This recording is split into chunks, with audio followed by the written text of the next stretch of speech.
हरे कृष्णा। राधे राधे। मेहनत बेकार नहीं जाती कहानी, वह तो हार मान चुका है, अब उससे कुछ भी नहीं होगा। वह अपने जीवन में आगे नहीं बढ़ पाएगा।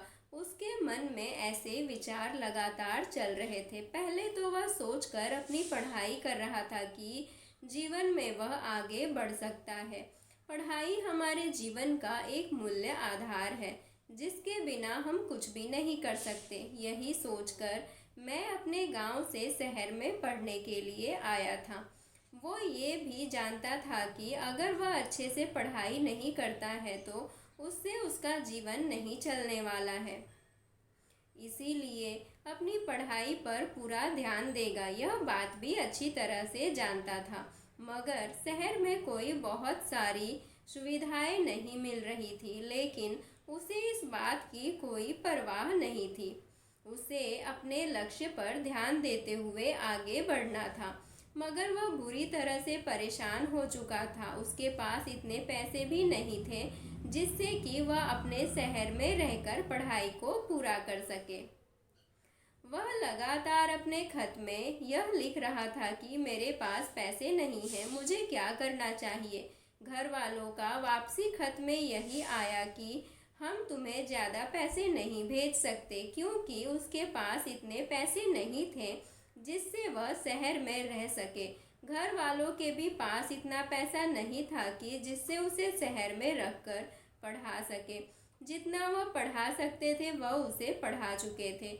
यह बात अपने दोस्त से कहता है।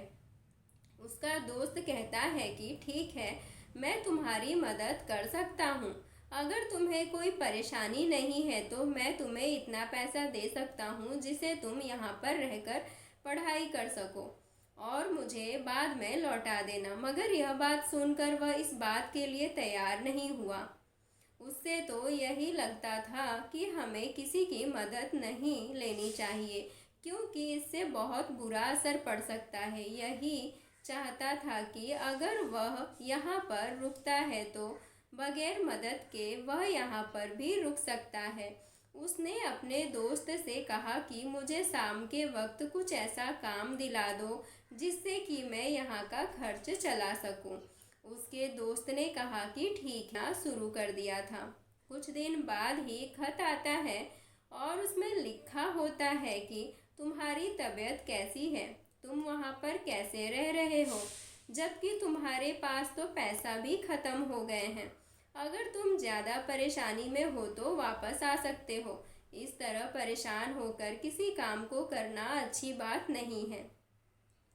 हमारे पास जब पैसा होगा तब हम आगे के बारे में सोच सकते हैं, लेकिन जब तुम उस परेशानी से गुजर रहे हो तो तुम्हें ऐसा नहीं करना चाहिए। तुम अपने घर वापस आ जाना चाहिए। उस लड़के ने एक खत लिखा। उसमें लिखा कि मैंने एक नौकरी ढूंढ ली है जो कि मेरी पढ़ाई करने के बाद ही शुरू होती है शाम को, और इससे मुझे यहाँ पर पैसे की कोई कमी नहीं होगी और मैं अपना घर चला सकता हूँ। आप लोगों को परेशान होने की ज़रूरत नहीं है। जब खत मिला तो सोचने लगे कि हमारा लड़का कितनी मुसीबतें झेल रहा है। उसके सामने बहुत सारी समस्या खड़ी हो गई है, फिर भी वह वापस आने को तैयार नहीं है। वह समझ चुके थे कि हमारा लड़का बहुत मेहनती है और वह मेहनत करके कुछ पाना चाहता है। शायद इसी वजह से वह काम भी कर रहा है और अपनी पढ़ाई पर भी ध्यान दे रहा है। कुछ समय बाद तक वह अपने काम पर भी ध्यान देता रहा और पढ़ाई भी करता रहा, और इस तरह वह जीवन में उन सभी बातों को समझ चुका था जो जीवन में बहुत ज़रूरी होती है। वह यह भी बात समझ चुका था कि जीवन आसान नहीं है। इसमें अपना समय बिताने के लिए आपको बहुत मेहनत करनी पड़ती है। वही कुछ पाने के लिए सबसे ज़्यादा कोशिश करनी होती है। सब कुछ समझ गया था कि जीवन को चलाने के लिए हमारी मेहनत ही सब कुछ है।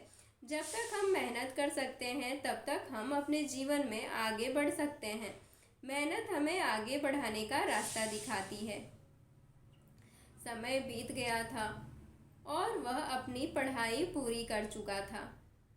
पढ़ाई पूरी करने के बाद उसे एक अच्छी नौकरी मिल गई थी। वह जानता था कि अपने जीवन में उसे बहुत परेशानी का सामना करना पड़ा था। अगर वह परेशानी का सामना न करता तो शायद जीवन में वह कुछ भी नहीं पा सकता था। उसने अपनी परेशानियों को सामने देखते हुए जीवन में आगे बढ़ने का निर्णय लिया था और यही फैसला उसकी कामयाबी की ओर बढ़ा। इसीलिए जीवन में लगातार मेहनत ही हमें आगे बढ़ाने में पूरी कोशिश करती है। और जीवन में अगर कुछ भी पाना चाहते हो तो मेहनत लगातार करनी चाहिए। अगर आप जीवन में कुछ पाना चाहते हैं तो मेहनत करना बिल्कुल नहीं छोड़ना चाहिए। यह तुम्हें जीवन में कुछ भी हासिल करने के लिए बहुत अच्छी साबित हो सकती है। जीवन में मेहनत बहुत ज़रूरी है। इसके बिना कुछ भी नहीं मिल सकता। हम सभी जानते हैं कि समय लग सकता है लेकिन मेहनत बेकार नहीं जा सकती। कभी भी मेहनत बेकार नहीं जाती अगर हम उसमें अपनी पूरी लगन दिखाते हैं। हरे कृष्णा, राधे राधे।